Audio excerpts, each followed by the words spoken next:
What's the number one secret to having a healthy compliance program? Hi, Dave Dickinson with Bankers Compliance Consulting.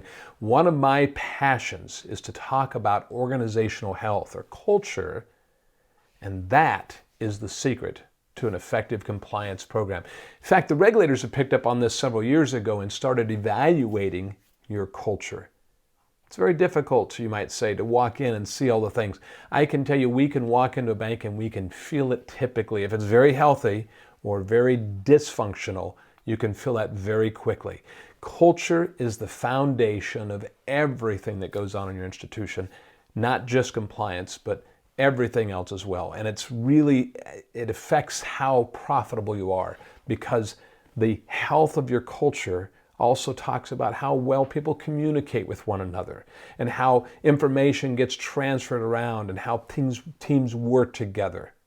Think about the analogy of a sports team, a basketball team or football team. They all have great athletes on them. What makes this team better than that team? And oftentimes it comes down to how much they trust each other, how well they communicate. It's their culture. So what really is culture is what I want to talk about. One author and consultant named Alan Weiss said, culture represents that set of beliefs which governs behavior. In other words, it's behavior. It's not posters on the wall.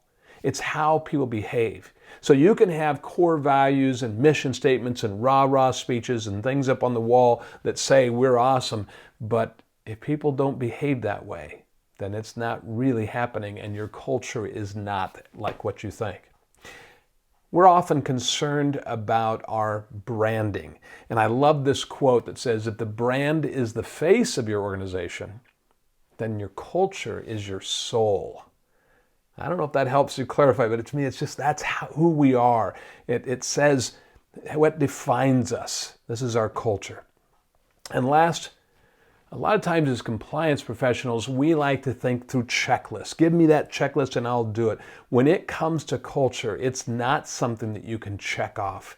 It's not something that you can just say, I've done it and now we can move on to the next thing. In fact, the analogy I like to give is that I want my wife to know that I love, that I honor, that I cherish her. So every morning I wake up and I lean over and I say, babe, I love you. And then I grab my checklist and I mark that off as task done for the day. Probably doesn't go very far if that's how it really worked.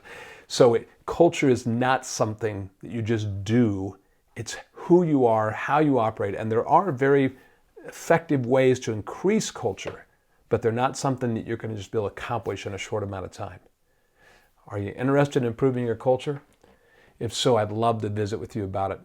It's very much of a passion of mine, and I absolutely believe it is the foundation of your house of compliance, as well as the foundation of your entire organization. I hope you'll work on your culture. Thanks for watching this video.